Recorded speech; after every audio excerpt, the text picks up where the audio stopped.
theyeshiva.net. There's an ancient debate in the Talmud. How many candles do we light each night of Hanukkah?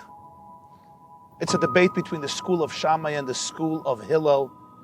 Beis Shammai, the school of Shammai says we go down, the school of Hillel says we go up. So the school of Shammai says the first night of Hanukkah we light 8 candles, and then each night we decrease, 8, 7, 6, 5, 4, 3, 2, and the last night of Hanukkah we light 1 flame. The school of Hillel says, no, we go up, we ascend in order. First night of Hanukkah we light 1 candle, second night 2, 3, 4 candles, and so each night we increase. The last night of Hanukkah we finally light up the full menorah, all 8 candles. The question I want to ask of you tonight is, do we have to argue about everything? Can't we agree on anything, even how to commemorate the great miracle and story of Hanukkah?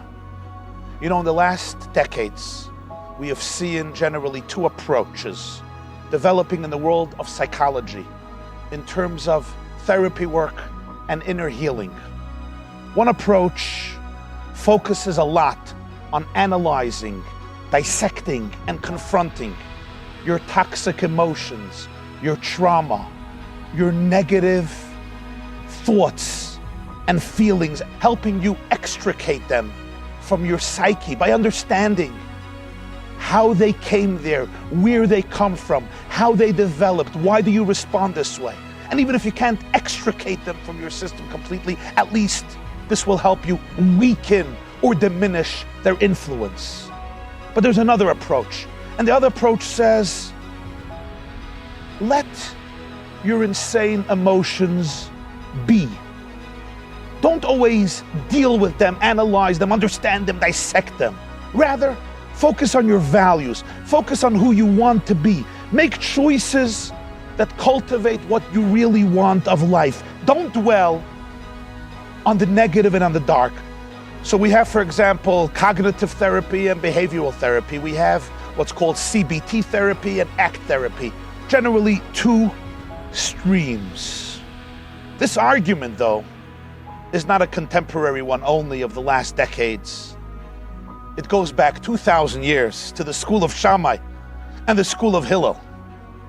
Throughout the entire Talmud, we see 2 different approaches by these 2 Talmudic schools that developed in the Jewish world in the 1st century, before the Common Era, and then continued for generations.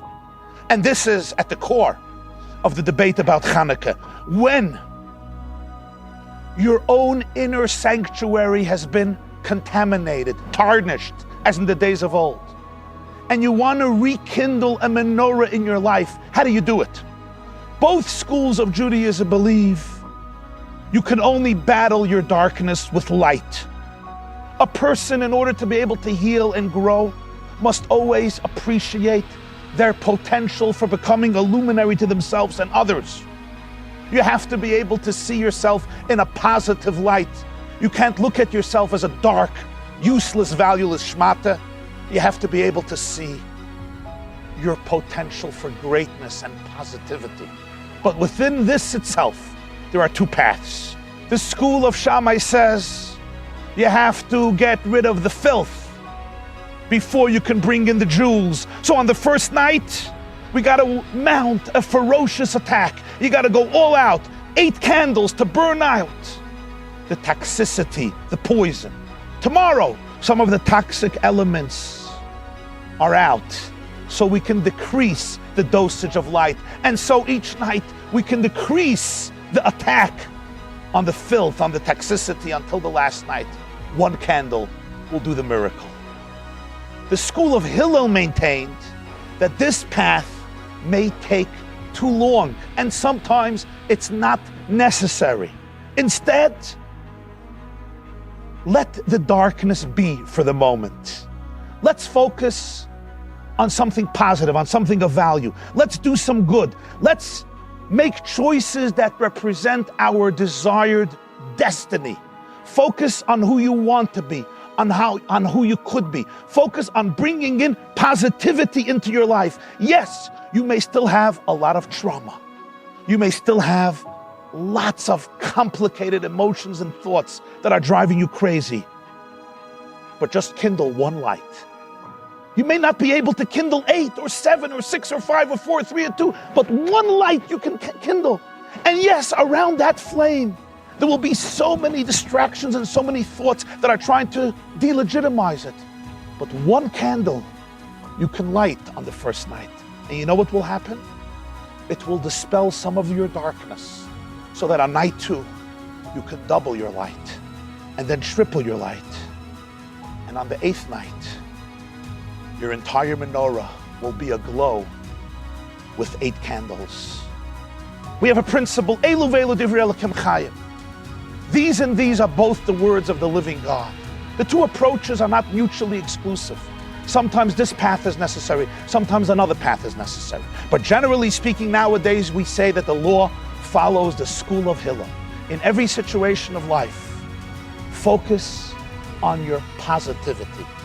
Focus on bringing in something positive into your life, on positive change, your values, becoming the person you want to be. And as you kindle your flames of hope and light, the darkness will be dispelled. Happy Hanukkah.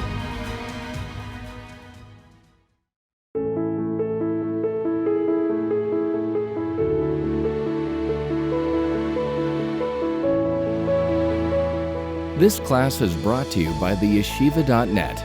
Please help us continue the classes. Make even a small contribution at www.theyeshiva.net/donate.